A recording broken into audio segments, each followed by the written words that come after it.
Good morning, beautiful people. Marie here. I was really looking forward to sharing this story with you, although they are definitely not my best and happy memories, yet I have learned so much from this very moment and I do want to share it with you. I'm going to take you back to the day my husband died. I was in our bedroom and I was making phone call after phone call the entire day because I knew something was going on. I remember calling the hotel where Rob stayed and asked them to send somebody to his room to check on him because I had the feeling there was something not right. I did not expect that phone call. And even when the gentleman rang me and introduced himself as Sergeant such and such from the coroner's office, the penny had still not dropped because with my multilingual brain, I had never heard the word coroner before. So I still didn't know what this was about. I was still in a hope that he would tell me that Rob had an accident and is in a hospital somewhere. I did not expect the sentence that changed my life forever, which was, I'm sorry to inform you that your husband deceased in a hotel room in Perth this morning. Quite clinical, isn't it? Deceased. And till this day, I still often refer to this very moment. Like I was sitting there and listening to my favorite happy song, and all of a sudden, this needle scratches all over the record and the music stops. That's what it felt like that moment to me. I sat there on the bottom of our bedroom and my world collapsed. Somebody pulled the rug underneath my feet. The world was spinning at such a pace that I couldn't catch up, and on the inside, everything was in absolute slow motion and deafening silence.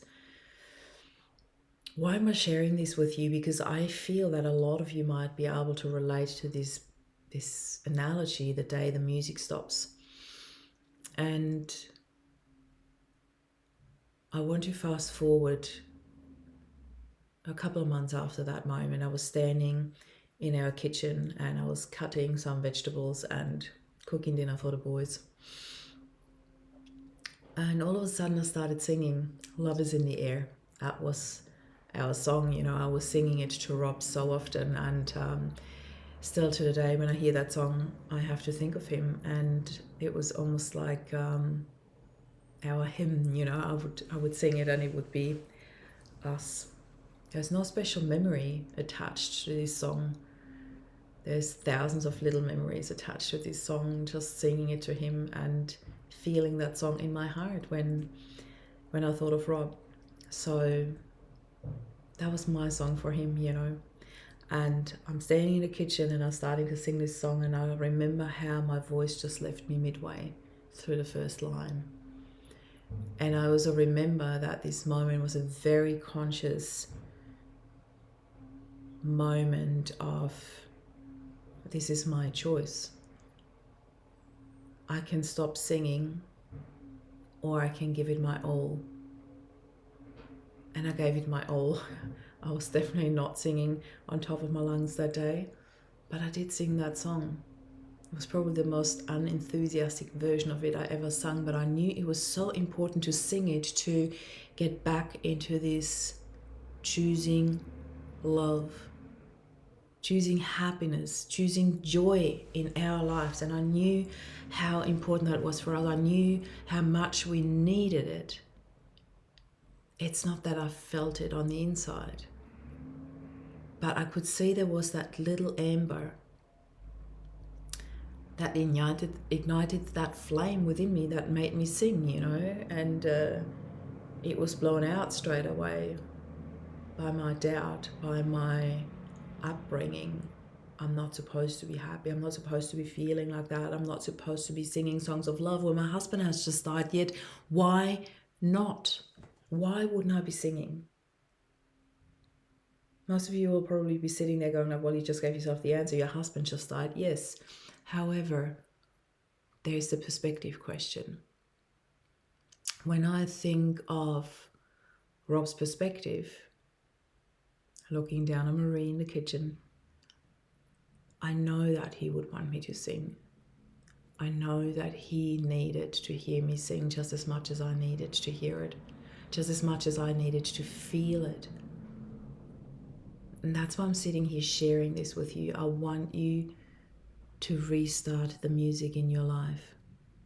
I want you to, whenever you feel desperate, whenever you feel lonely, whenever you feel overwhelmed and sad and you don't know where to start with a song. And I'm not asking you to sing it if you've got nothing left, if you've got literally no power within you, no energy, but put it on the radio, your MP3 player, whatever you use at home. Put on the music. Choose some happy songs, choose some beautiful reminders. Even if they make you cry right now, it is okay. Those tears need to come out. Those tears are allowed to fall, but you're also allowed to feel that joy that you had when you were together. Carry that on. Don't bury that with the person who has died in your life. This person, more than anyone else, would want you to feel joy, would want you to live life to the fullest, would want you to dance and sing and allow joy in. Allow that joy into your heart, because that's what we all need. So for all of you watching this right now, I want you to think about what actually triggers joy for you. Make a little list, a little tick list. Tick it off during the week, over the next few weeks, over the next few months and years. Create a joy list in your life. Create a playlist in your life. Play those songs that spark creativity, that spark life and joy and choosing love in your life. I needed that so badly. I wanted to share that with you because I also did a talk once. I don't know if any of you remember or have seen it, but I actually did talk about this adjusting everything in your life so it works in your favor. Today I'm super lucky because the sun is shining, it's just really beautiful outside, and a beautiful friend of mine will pick me up and we'll go for a walk. We want to enjoy nature, we want to go out there.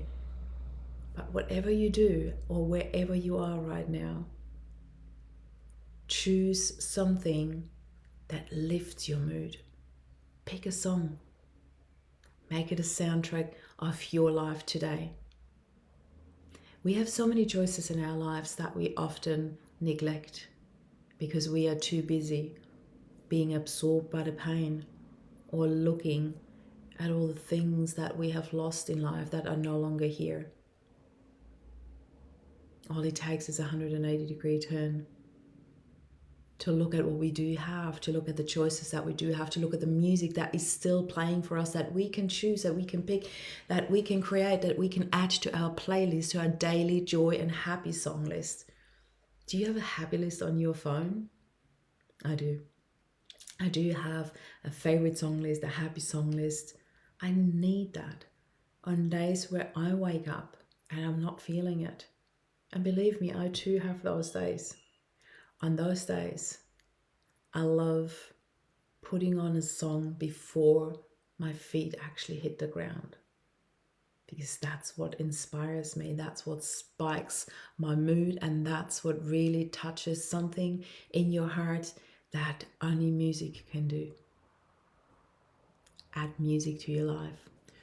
Choose your soundtrack. And let me know in the comments what your most important takeaway was from this video. And I'd really love for you to post a link, or at least the title of your favorite song. The one song that makes you jump out of the chair and dance. I'd like to hear it, and maybe I can add it to my happy list. And maybe all the songs that will be suggested in the comments below can be added to your happy list. I'd love that for you, and I'm sending you so much love. Put a song on right now. This is Marie. Bye for now.